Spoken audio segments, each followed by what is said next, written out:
Hi, and welcome to InfoSec Pros. I'm Kane, Field CISO at Hyperproof, and I'm joined today at RSA 2025 by Andrew McClure, Managing Director at Forgepoint. Welcome to the show, Andrew. Well, Kane, thank you for having me. What a pleasure to be here. I'm so glad that you're able to find us as well on the South Moscone Center here. Do you have any trouble finding the booth? Not at all. What a great booth you have here. Wonderful logo, great team supporting everybody, and love to see all the traffic. Fantastic. Well, we're going to get stuck right into it. And our first topic we talked about is going to be about regulatory complexity and kind of in streamlining those. And you bring a really interesting vantage point. You've been on both sides of the investment table, right? So, how are you seeing cybersecurity startups navigate our patchwork environment of global regulations? And how are you seeing them turn compliance into a proactive driver of market value? Well, look, it's not just startups that are affected by compliance or regulations, but it's all companies and all companies that really need to generate revenue because what we're seeing is that compliance has really become a core business enabler. Having a set of compliance regimes that you're focused on that allow you to approach different enterprise clients really enables businesses to focus on their core target markets, be it financial services, enterprise, healthcare, or even opportunities abroad. And when you see the different compliance regimes, data localization requirements, places like Europe, Latin America, and not just the US, uh, appropriate compliance is really a key enabler to drive business value. And you've also talked about in the past about opportunities to domestically reduce the regulatory burden. How does that potential deregulation climate affect startups who are getting into the market in the next 18 to 24 months? Well, we're seeing all businesses are affected by this climate, but especially those that aspire to do business with the federal government right now are particularly affected. And we've seen reforms enacted that we've been talking about for the last decade coming out week by week. And so that's been very exciting to see renewed focus on areas like total cost of ownership and speed to deployment, especially in reducing key bottlenecks in areas like the overall procurement cycle, especially servicing customers in the federal government. And so that's what's been really exciting for businesses that do focus on that market, but businesses that are focused everywhere else across the private sector, seeing key compliance regimes really helps drive speed to market, innovation, and adoption of overall compliance regimes. Really allows you faster time to market and better trust with your customers. You know, and I really love that message because something that we saw, you saw a thing with R.R. Donnelly and Sons last year. And for our viewers who aren't tracking that, like we can probably drop a thing in the show notes. But the net of it is the Securities and Exchange Commission in 2024 said accounting controls are cybersecurity controls, yo. Turns out that's not true. And this year in 2025, I think we're seeing a emphasis on brass tacks on basic investor protections at a market level. And I saw something about improving the efficiency of the ability of companies to do an IPO. Are you seeing any market impact associated with that yet? Well, in the IPO market, for sure, there's a lot of interest around making any private business ready for the scrutiny of the public markets. Compliance is certainly a big part of that. So is financial integrity. So is protecting your business against exposure to brand harm. And a lot of that could occur from lack of compliance, lack of ability to demonstrate product security. And it really comes down also to basic modern product development. Do you have modular product features that allow you to incorporate compliance enhancing features like MFA or integrity of encryption across your entire stack? When you look at also rolling out data lineage and things that more sophisticated organizations are really focused on so that they can continue that journey. Now, bringing it back to the SEC and where their focus is on, have been on, there's been a number of high profile cases. We're seeing the mandatory requirements for reporting post breach. Some of that may change in the reporting environment. So we'll keep our ear to the ground. But I think what you're seeing is that at a high level, security and security compliance has become a board level conversation. And when it comes to making any business ready for an IPO and the scrutiny that that entails, is security compliance becomes tantamount to their success in the public markets. And you've got a really interesting point again, because you advise a portfolio of companies, right? That's fantastic. And you've got that unique vantage point that allows you to provide your expertise and your experience to people who might not have that vantage point. What are the recommendations you're giving right now for CISOs and for other senior security leaders and for their organizations to balance the need between compliance at the same time without stifling innovation when we're dealing with living through accelerated history and also increasing international regulatory changes? Well, the two are one and the same, really, because you can't have speed to adoption and innovation unless you do so securely.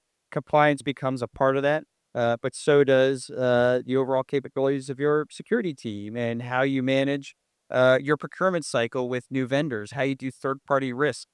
What outside of the security team is also focused on is supporting their product development teams and where they build product security into new product development. And that enables businesses to now reach new customers with new products in new markets and new geographies. And you can't do that unless you're also compliant with, be it SOC 2 or ISO standards or FedRAMP, whatever your core market may be, HIPAA, PCI, you name it. And we're seeing a number of companies really focus on now ensuring that they are overall compliant with many frameworks across many different product lines in different geographies. And so what's happening is we're seeing continuance compliance operations becoming a core focus of where these businesses really need to focus their time and attention so that they can continue to innovate and not see compliance as a checklist or as a inhibitor of compliance, but really as driving the core function of their go-to-market success. All right. And so something else you're doing is is it fair to say you're an investor primarily in the security space? I don't want to mischaracterize your Absolutely expertise. right. Forgepoint Capital is a venture capital firm that focuses entirely on cybersecurity, and this includes areas like data and cloud, network, endpoint protection, as well as other areas like identity or any fraud protection. And really, our mantra is we'll invest in areas that defend the digital world. And what's exciting about cybersecurity is that you face not just a changing regime of compliance mandates, regulatory exposure, new product lines while building a modern architecture, but you also face a sentient opponent.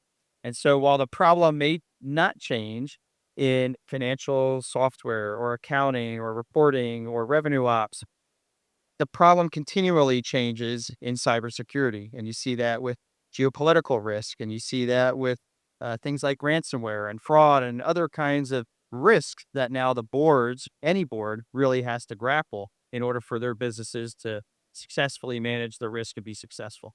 And so I want to you the one thing you didn't mention there was generative AI, right? Or artificial intelligence. And for the past couple years, that's been sucking a lot of the air out of these conferences like RSA or Black Hat, where a lot of companies are promising to implement artificial intelligence in some form or fashion in their security space. And I want to ask you, at a governance perspective, not at a like tactical perspective, but up at the board level, at a governance perspective, what are you seeing for effective patterns or strategies for incorporation of artificial intelligence that can really influence, well, hopefully positively influence valuations or funding rounds for startups that are choosing to put AI as a part of their product?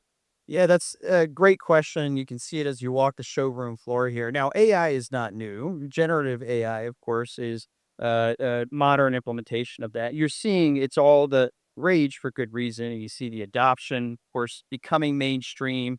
A lot of companies here, you just walk the showroom floor, really taking advantage of that from a marketing perspective. Now, when it comes to the brass tacks, you look under the hood, the future may be here, but it's not evenly distributed either. And generative AI may be a great example of that. And so, what's happening, like any new technology development, and the best analogy may be the rise of the internet from the late 90s, you're going to see as the architecture and the basic IT systems change, and where generative AI with the compute and data classification and needs and tying into all your corporate data will now create new areas of exposure. And so while we see regulatory regimes across a number of different industries and compliance requirements that maybe unevenly appreciate the different data requirements to implement generative AI, you may also see new compliance regimes start to emerge, right? You see the ISO 42000 series, you see a number of others that are incorporating AI into the risk management framework. Now, what that means for businesses to successfully take advantage of these trends, because if you're not already, then you're behind. Um, what you need to do is think about how can you continue to build these capabilities into your core product systems or your development workflows. You see this through DevOps or LLM ops. How do you retain the appropriate firewalling of data, data lineage, access control, prompt security, and integrity while also serving your customers? And so compliance will become an important part of that because, again, it creates customer trust, transparency, and integrity beyond also the hand waving too of some of the um, marketing, if you will, of where AI is focused on today. Okay, so all right, so you've done a lot of investment over the course of your career. You've probably fairly well tuned in on what boards get anxious about. When you're considering investing in a company, and we don't need to get into like specific financial metrics, but when you're looking at they have AI, they have risks associated with AI. And what made me think of this, you talked about a little bit about ISO 42001, which some people are holding up as like, if I have this, it'll solve all my problems, it'll all go away. I doubt that. I suspect you doubt that too. What are the things that you're looking for as an investor in companies that are using AI that really reduce risk? Well, that's a great question because there's a few different areas within our own taxonomy of capabilities that we look for. Now, in this area of securing AI, that's a whole different problem to solve than if you're using AI to also secure existing products or features that you are going to market with. And it's the latter where we see almost 10x the amount of activity because any company can do that now, whether it is writing code faster and then incorporating generative techniques into the QA process, the dev and the release cycle, and thinking about how to increase the speed to market, but doing so in a way that you know exactly that there's code integrity, reliability without introducing new vulnerabilities. Now, all that's important, but on the securing the AI models themselves, you see many businesses here, startups also focusing on that area. But by and large, just walk the showroom floor and you'll see AI is a buzzword. But what happens is you need to show real results just on not what kind of data defensibility you have, but where you're focusing on a core customer business value. Now, as an investor, we also see a lot of businesses that focus on incorporating AI into their product life cycles. And those are the kinds of businesses that command a premium in the capital markets today. So AI has permeated every industry from healthcare, financial services, not just security, and the companies that are able to adopt best practices into their product life cycles and serve their customers with enhanced productivity, accelerating solutions are the ones who are going to outcompete in this market. And that's showing up in valuations and funding activity and also in speed to market for a lot of these innovative and emerging companies. And when you're talking with other board members, are you finding any variance or disconnects around duty of care associated with generative AI? And the reason I ask is I think of, you remember when Boeing got care marked, right? Now, I just realized I used a lot of shorthand. So, briefly for our viewers at home, Boeing makes airplanes. They had a problem in Delaware where essentially they asked, who's in charge of airplane safety? And the resulting crickets resulted in some litigation and a pretty bad time in the Chancery Court. I think a lot of companies are YOLOing it when it comes to AI, right? What's your message for board members who may not be considering duty of care at a corporate governance level who are still putting artificial intelligence into their products? Well, it's long been said that security is a board issue, and that goes for AI as well. In fact, we have data to back this up. Associations focused on corporate directors routinely do surveys of their own members, and the latest survey data we have shows that the top risk that boards care about today is number one, cybersecurity. And then number two is AI exposure, followed, of course, by a long tail of financial, regulatory insight, transparency, compliance, and other areas. So security has long been an important board consideration. And the challenge that most corporate boards, public and private, have today is that they can't find enough talent with adequate security expertise to provide an appropriate oversight role at the board level. And the same is true of AI. So there's an incredible demand within the boardroom for those not just technologists, but who can speak the language of business and understand the implications and the ramifications according, for a company's individual risk of not only adopting AI and building secure products, but the exposure that that creates for your organization and why that's important. And frankly, why that may even keep CEOs up at night. Is that also a consideration? Because you're talking about a communications gap, and I've long thought, like, we in cybersecurity, at least, we're saying the same things as our colleagues in business are saying, but we're using different words to describe the exact same problem, and that's why we get a lot of the persistent systemic issues we've seen over the years. Is a fundamental communications breakdown. When you're assessing a management team, is that a criteria where you're looking at their ability to communicate very abstract technical details into business level language that will make cybersecurity decisions or AI decisions just as routine as literally every other decision we make? Well, that's exactly right. But the best business executives aren't able to just articulate the technical considerations around a product or incorporating security or AI, but they have to translate that into business language without the jargon. And so the best founders, CEOs, C-level executives, they had heads of sales, all they are focused on is they have one common denominator, and that's they can provide the business value that they are able to achieve within 90 seconds without all the technical jargon. And those are the kinds of businesses that outperform in the market.